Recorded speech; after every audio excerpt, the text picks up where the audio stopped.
Sulod sa among panag-ipon sa akong live-in partner, nakipag-ana-ana ko sa lain. Maayong adlaw kanimo DJ Sam, ingon man sa imuhang mga followers o viewers. Ako si Ai, taga Midsalip, Zamboanga del Sur. Usa ay ko sa imuhang silent viewer o follower. Nakahuna-huna kog suwat ning akong problema sa pamasin nga matambagan pud ko sa imuhang mga followers.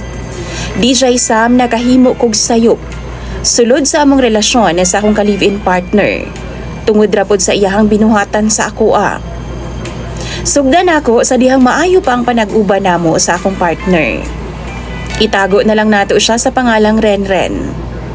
Kini akong live-in partner nagkailaming duha pinaagi sa text. Yes, textmate lang nako siya DJ Sam. Naga-text me hangtod nga nagkita ming duha. Ug sa among panagkita, wa na dayon mi maglangay pa. Nag-sex na dayon ming duha. Humanamog ana-ana DJ Sam, iya dayon kong giingnan nga mukuyog na lang daw ko sa ilaha, kay mag-ipon na lang daw mi. Unya, kay tan-aw nako niya, okay man pud siya, maong nitando na lang pud ko. Sumauto ning adto sila sa bahay namo DJ Sam, kauban ang iyang ginikanan.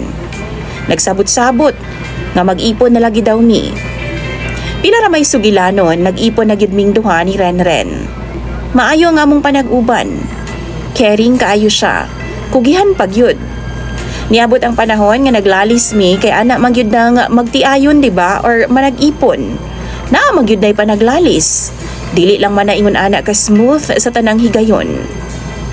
Dito na nagsugod nga ginatumboy na ko niya di siya Sam. Sa una, sakitan kaayo ko, halos di nagud kumukaon. Pero matod niya sa kuha, kung tumbuyon daw ko niya. Di lang daw nako paminawon, kay kinasuko ra daw to niya DJ Sam. Pero sa kung huna-huna, sakit kaayo. Di gyud magsilbi, nga ingon ato pirmi. Ipanabi pa gyud ko niya sa silingan DJ Sam. Naabot pa gyud sa punto no nga, nang babae siya. Sakit kaayo iyang gibuhat. Di paigo na DJ Sam.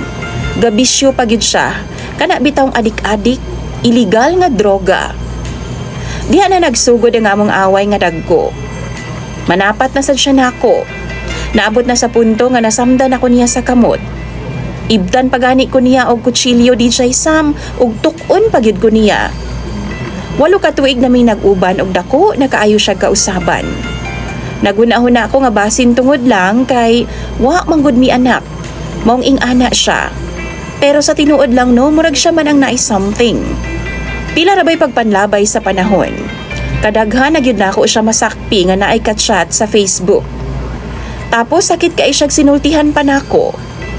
Usahay, ingnon pagani ko niya nga ilisan daw ko niya. Kay sumol na daw kaayo ko sa iyang pananaw. Syempre ako nga naminaw, sakitan gyud kaayo ko. Magsige na lang kog hilak ug halos di nagani ko mugawa sa among balay. Hangtod na abot sa punto DJ Sam nga naay ni chat sa ko ang lalaki. Ako huna-huna hayahay kaayo siya. Nganong mupilit mangyud ko niya nga dili raman siya ang lalaki sa kalibutan. Sumauto, naabot na mig 1 month DJ Sam sa akong ka-chatmate. Hangtod nagkita ming duha. Ug wa magdugay gaana-ana dayon mi. Sa akong huna-huna mubaos gyud ko sa iyahang pagbinuang sa ako. Pero nakonsensya ko DJ Sam pag humanamong duha. Di lang kay kausa namo to nahimo sa akong ka-chatmate. Naabot pa gyud og 5 kahigayon nga ga-sex ming duha. Hangtod nga muingon ako sa akong ka-chat DJ Sam nga ihunong na namo. Kay nakonsensya nako. Akong angkunon DJ Sam, love gyud kay nako ang akong live-in partner. Bisan pa man sa iyahang pagluib o pagpasakit nako. Di gyud unta mo sugot ang akong ka-chat. Kay lagi, kami na lang po daw ang mag-uban. Pero dili gyud ko DJ Sam. Ug nagkabalik pa gyud mi sa akong live-in partner DJ Sam. Pagkahuman ako nga makipagbuwag sa akong chatmate. Ingon siya nga magbag-o na daw siya. Nituo pod ko niya. Pero sa hinay-hinay ning balik na pod ang iyang batasan. Nanapat na pod siya nako.